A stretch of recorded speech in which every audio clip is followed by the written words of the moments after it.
Sonic, the heart of your system. Hi and welcome to a new video of the Hardware Legend series. This video will be about the ASUS EN7800 GT Dual, which is on my table right now. It's a very beautiful card, one of my favorite cards out of my collection.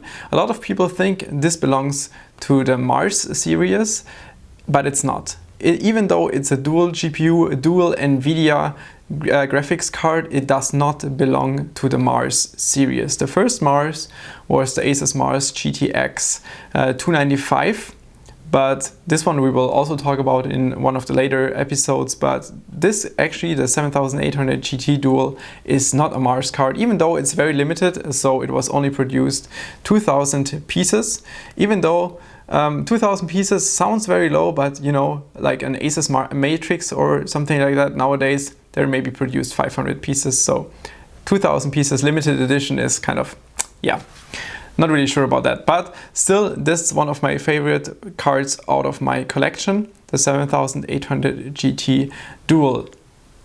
The 7800 GT Dual basically packs two 7800 GTs onto one PCB. We have 2 times G70 chips on there, which is the same as on the 7800 GT, with a small difference that the GPUs on here were pre-overclocked. So 7800 GT, which has 20 shader units, comparing it with the 7800 GTX, it had 24 shader units.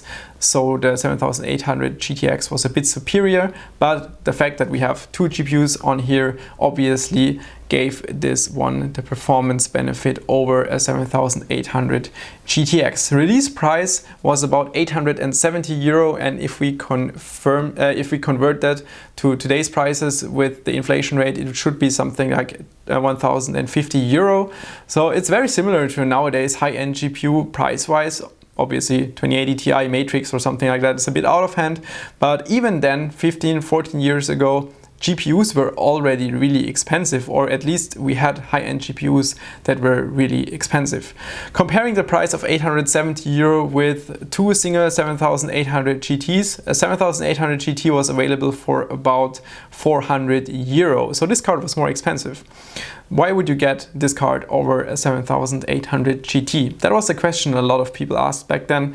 The main benefit, or the biggest benefit you could tell to yourself, is that it's a collectible card. It's very limited edition, at least that's what they say when they're limiting this card to 2000 pieces. What's also kind of strange, because you know, like an ASUS Matrix 2080 Ti, they're not even producing 1000 units out of a 2080 Ti Matrix, so it's even more limited than this. Limiting to 2000 pieces is so. I think everything above 1000 pieces should probably not be worth mentioning that it's limited. Still, for 870 euro, you were also getting an external power supply, which I unfortunately don't own. That's something I didn't get when I bought this card back on the days in eBay. What you can see right here is that there is a cable attached to the 6-pin connector, which goes over here, which goes to the front. That's where you could hook up an external power supply with additional 80 watt, because 15 years ago not every PC did have the 6-pin connector, which was required for the additional power of the card. That's why ASUS decided to include an additional 80 watt PSU in the delivery of this card, which I think is cool. So you could even run it even if your PSU was not made to handle this card. Talking about PSU and power consumption, a single G70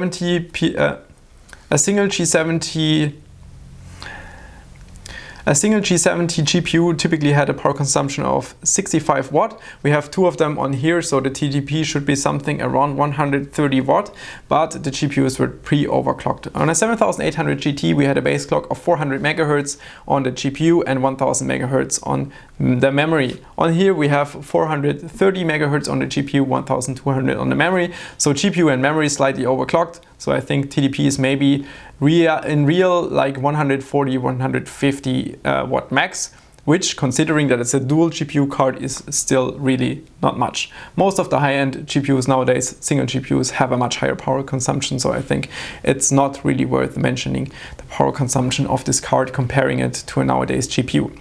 Looking at the card, what's also interesting is when they launched this card at CeBIT 2005, or when they showed it the first time, It had a blue PCB.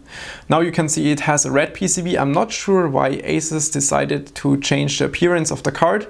It's also following the 6800 GT Dual, which was a prototype, which was also shown with a blue PCB. Not sure why they decided to go for red. I would have preferred the blue PCB for sure. Before we start disassembling this card, one more word about compatibility. Especially taking a look that this card does not have an NVIDIA bridge chip. That's something that's typically required when you have a dual GPU card with two NVIDIA GPUs. Let's take a look at, for example, a 9800 GX2, GTX 295, something like this. They all have an additional chip on there. You should also have seen that on the 7950 GX2 video, which I recently showed you. So it's an additional chip that basically connects both GPUs together, which connects the GPUs to the PCI Express slot.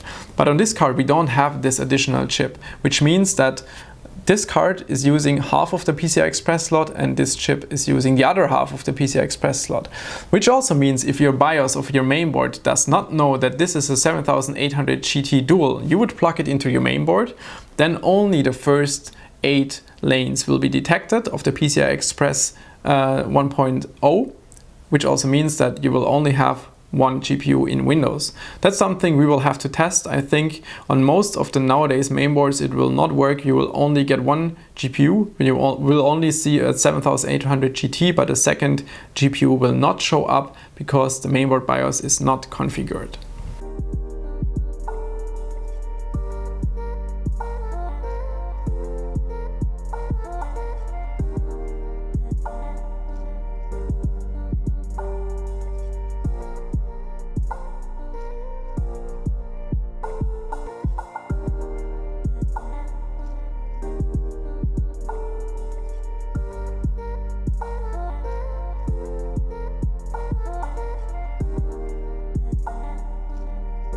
After removing the heatsink cover, we can take a look at the cooling solution itself, and it's really simple, which is kind of, yeah, thinking at the price of this card, I would kind of expect more. At least these days, back in the days, I think it was kind of okay, but we have very simple cooling solution, basically two aluminum blocks, one on the left, one on the right for each GPU, and on them we have some aluminum fins just to dissipate the heat, and one fan in the middle just to have some airflow to the block on the left and also to the block on the right.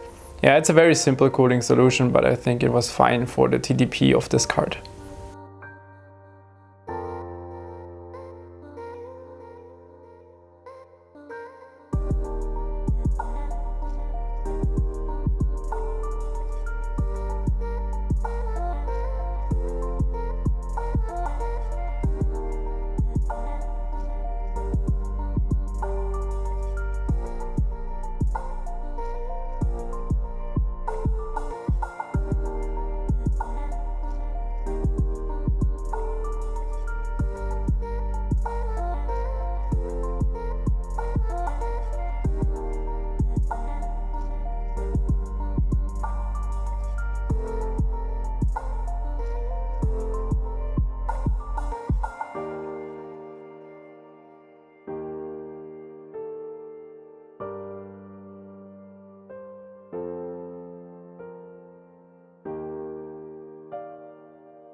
Now that the cooler is removed, we can take a look at the real beauty of this card, which is really beautiful, just looking at two GPUs like that being surrounded by the memory. 256 megabyte GDDR3 for each GPU. What's also very nice is that the GPU is reading GF 7800 GT8A2.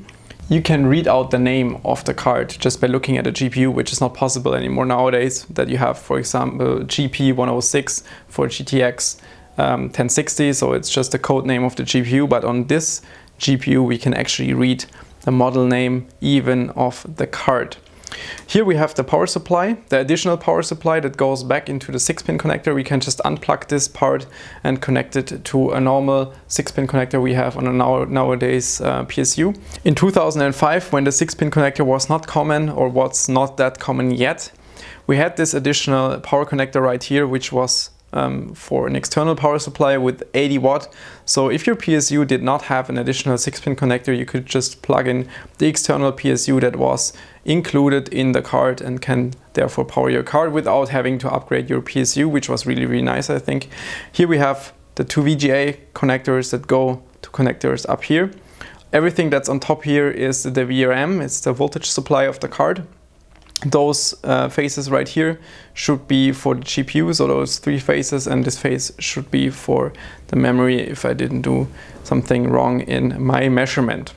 Comparing this to example a 7950 GX2, we don't have an SLI bridge chip, which makes this card completely different and a lot more complex when it comes to compatibility. Looking at the back, you can see this is the back of the GPU 2, GPU 1, and here are the PCI Express lanes going to this part of the connector, and here we have the PCI Express lanes going to this part of the connector. Basically, both the GPUs are just using the same connector, both are using ×8, but your mainboard has to know that your GPU is connected and configured like that. If your mainboard BIOS does not know that 2 GPUs are going to be connected to your mainboard like that, it's not going to work. So you can, or if the mainboard is not compatible, if the BIOS is not compatible, only the first GPU will be detected and the card will be detected by ×8, which will make it very limited compatibility.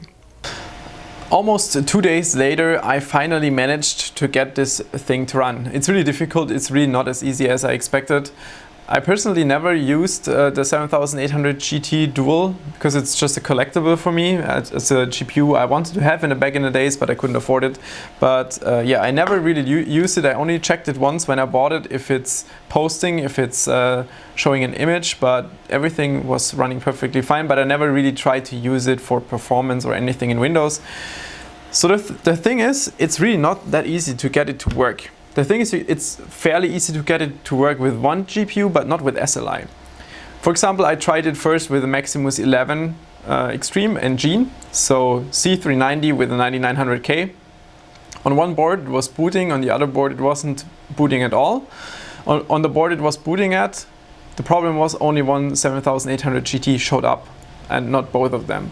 And then also with C390 you have multiple problems running Windows 7, you don't have the native USB and all of that. So yeah, I decided to go back to older hardware. So I decided to go back to the Rampage Extreme X48 Intel socket 775, the one you know from my Hardware Legend series video number 2. Then the problem was, again, only one 7800 GT showed up. Then I decided to dig a little bit deeper if there is a compatibility list of VGA and mainboard. Back in the days, something like that really existed. Back in the days, some VGAs were only compatible with certain motherboards. Nowadays, that doesn't really exist anymore. But this VGA, as I explained earlier, because it doesn't have this like SLI bridge chip, because both of the GPUs go into the slot directly, it's not that easy to get 2 7800 GTs detected. Then I found out there is a compatibility list of the VGA to mainboards, and I figured out the A8N SLI Deluxe, so socket 939 AMD motherboard, is on this list, and that's also one of the boards I used, I think like 2007, 2006, I cannot really remember when I used this board, but it's very, very old. It's one of the first boards I owned. It's also one of my favorite collectible pieces, just for the reason that it's one of the boards where I started really overclocking with. Currently I'm running an Athlon X2 3800 Plus on there, so Toledo CPU core with 90 nanometers. I also had an FX53 on there, but it's 130 nanometers. It's a previous generation, has higher clock but lower IPC, so I swapped it out for a 3800 Plus. Overclocked the 3800 Plus a little bit to 2.4 gigahertz, so we have a little bit of additional performance. Stock clock is 2G. What you can see on here is a debug module. So this one goes into the PCI slot, not PCI Express slot.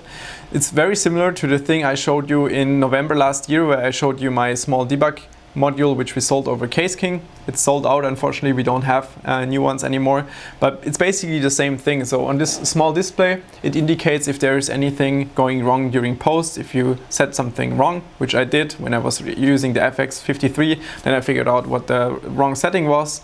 So that's really helpful when you're trying to debug your system. As you can also see, of course, Zalman CPU cooler right here, the top lower version, the one which I was using back in the days with socket 939. You can see it's the copper version, and the copper version that's not nickel plated, and that's just the way how copper looks like after, I don't know, 10 years.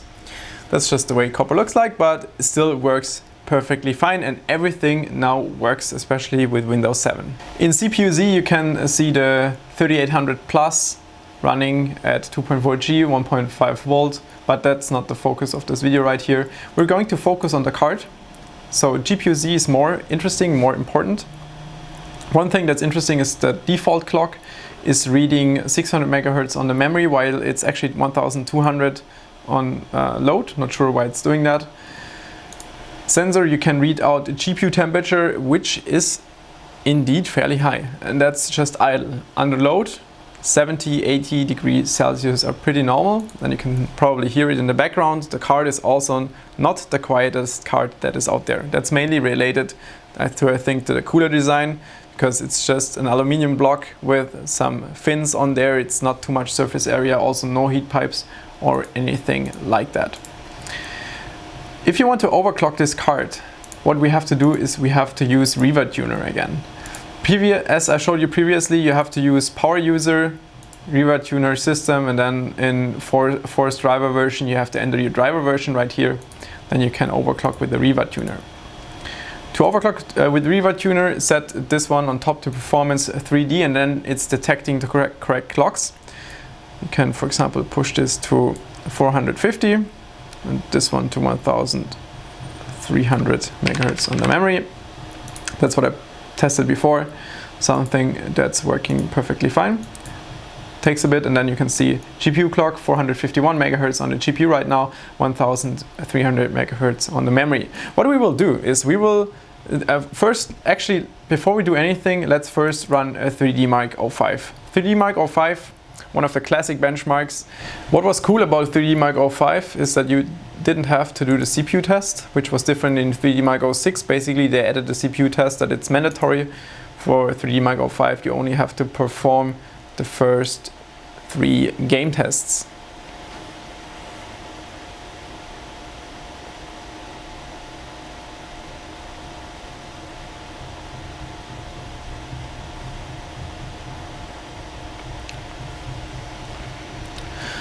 So the first scene, you can see we're hitting something like up to 50 FPS, but it goes back down to like 20 FPS. So I would say average FPS is something like maybe 35, 40 FPS, which looked kind of smooth back in the day, so it's kind of in line.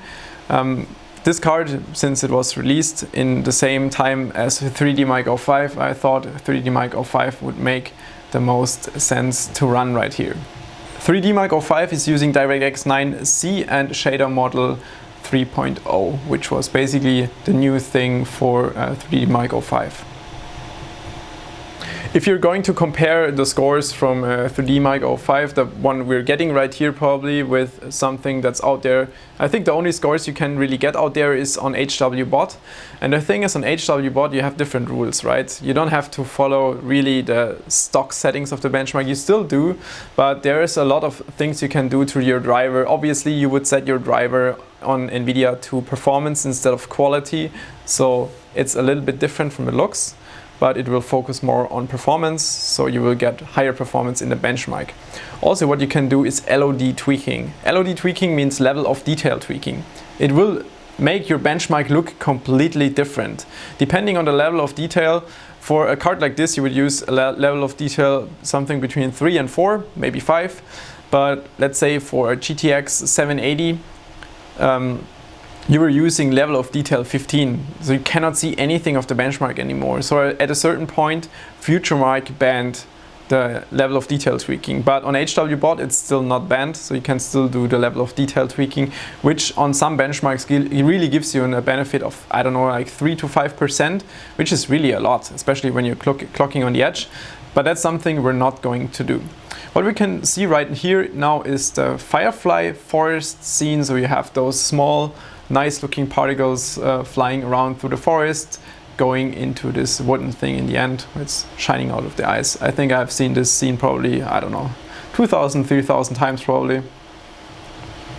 And the third scene is the canyon flight.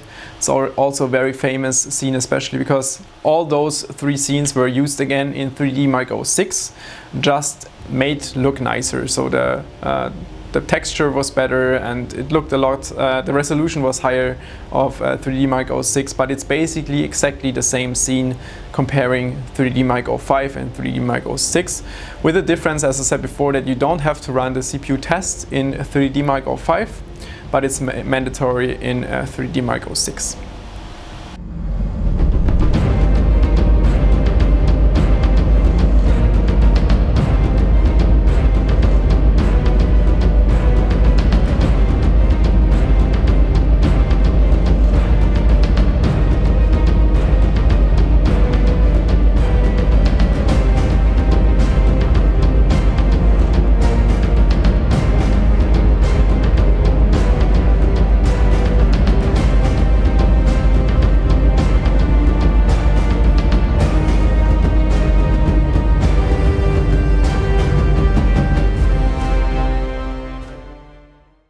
If you disabled the CPU test in 3D Mako 5, if you unselected it, then you have to wait quite a bit after 3D Mako 5 is over. It's not like it crashed. It sometimes looks like it's not reacting, not responding, but you just have to wait a little bit.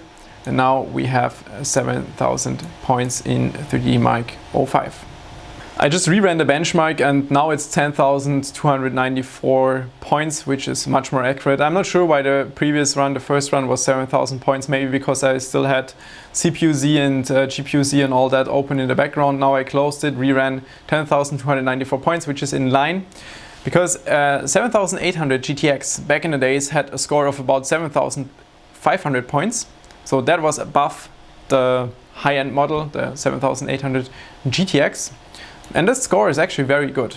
It's the second on HWBot even, which I didn't expect. I was just surprised. I thought it would maybe have like 9,000 points, but 10,294 without LOD tweaking, without driver tweaking or anything. I think with LOD tweaking, driver tweaking, you can easily get 11,000 points, but that should be fine for now. As you can see, we're playing Far Cry 5. Far Cry 5 used to be one of my favorite games back in the days. Not sure what those guys are trying right now.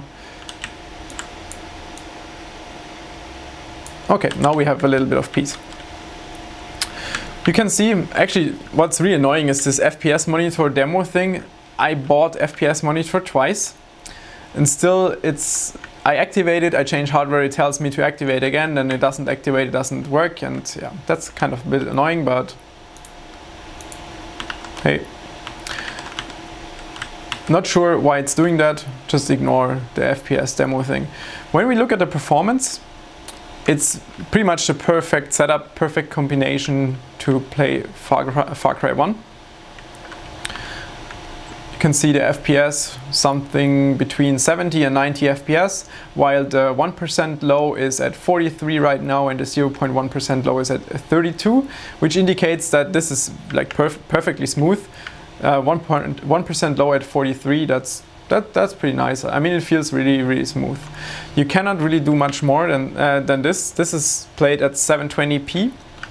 1080p is a bit too much. The card cannot really handle 1080p, but I think it's also not what you used back in the days. If you're thinking what those artifacts are back there, that is just Far Cry related. It's not related because the GPU is overclocked. That's unfortunately a problem of Far Cry if you're running it on newer hardware or on Windows 7, I think. There is a patch to fix that. I tried to do that multiple times. I tried all the workarounds I could find. None of them worked, unfortunately. So we have to live with those artifacts for the moment. Just travel back in time a bit to Far Cry. really loved this game back then. I really spent hours and hours playing this. I think if you were also active as a gamer back in the days, I think you also enjoyed just traveling around on an island in the paradise and hunting for the soldiers right here. Oh. Oops. Okay, I guess that's the end of the video. Far Cry, I will definitely play a few more rounds and see if I can maybe get rid of those artifacts, if I can fix it somehow. Far Cry with this hardware in combination is pretty much perfect if you want to travel back in time and re-enjoy Far Cry 1. It's a really cool combination to play something like 7800 GT, maybe GeForce 8. It would perfectly run smooth, guaranteed. The 7800 GT Dual is still, for me, a real legend because it's kind of the entrance to those Mars and RS cards that later were developed and sold by ASUS. So that's kind of the first unofficial ASUS Mars card. It's not a Mars, but it's kind of the launch of it because all the Marses that were following, like 295 GTX Mars and GTX 590 Mars, all of them were following the principle of being a dual GPU with extremely limited quantity. And that's why I really like this card. Let me know what you think about the 7800 GT Dual. See you soon.